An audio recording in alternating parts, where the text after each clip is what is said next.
On May 13th, 1873, there was a sea battle in Torbay. It consisted of two revenue cutters from the revenue service and two smugglers' ships. One of the smugglers' ships had 16 cannons on board, and they exchanged fire. The reason for the smugglers coming in was they were depositing a very large consignment of tea, smuggled tea, over at Paignton Beach. They then ensured a mass fight on Paignton Beach between the revenue men and 100 locals. And one of the people we know that were involved was a gentleman from Cockington, just over on my right here. Smuggling was a massive business. This was just one small skirmish in a long-going, hundreds of years of smuggling along the sort of Devon and Cornwall coasts.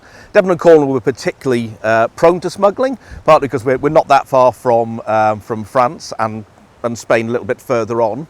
And also the Isles of Scilly, which was a little bit of a sort of smuggler's paradise. So goods would come up, go to the Isles of Scilly, and then hit the South Devon coast. We're talking about a massive industry here. We're not talking about one or two people. Across England, we think that 60,000 smugglers, mostly men, were directly involved, but supported by possibly another 100,000 women and children who would actually distribute the goods across the whole peninsula and then further up to London.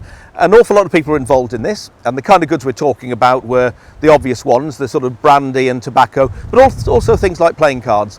And the motivation was obviously profit.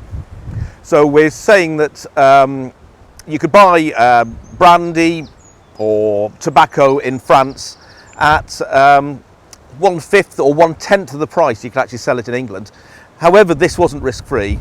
We had the revenue men who were scattered along the coast, but there was only sort of 4 bases, so they couldn't really sort of control what was coming in. So most smugglers actually got away with this, and they got away with huge profits. And right along the coast, we've got examples of places that were actually named. There's a Brandy Cove not very far around the coast here. There's lots of smugglers' coves, and so these large ships would actually come in and then distribute the goods. As the revenue service got better ships, got better funded, then Torbay became sort of less prone to sort of smuggling. So then we're going into the sort of turn of the century. So we're getting into the 1810s and whatever, and smuggling then tended to take place in more of the isolated coves, which are a little bit out of the way further along the coast here. They're also out of view of the of Brixham Coast Guard and the Brixham garrison on the cliffs over there, so they weren't seen as well. So this level of corruption, this level of income that was actually coming in generated profit, so that it was very difficult, even if a smuggler was apprehended, to actually get somebody to stand up in court. And we've got lots of examples here of cases going to court and there being no witnesses. And Rudyard Kipling wrote a poem saying, "Watch the wall as a gentleman go by," because it was a criminal offence, a serious criminal offence, if you didn't give a witness statement.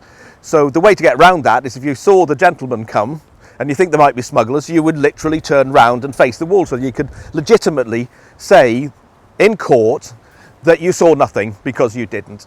So smuggling, if the mass smuggling tended to sort of die out early in the sort of 19th century, but it goes on today, and these coves are still prone occasionally to other kinds of contraband coming into Devon and Cornwall.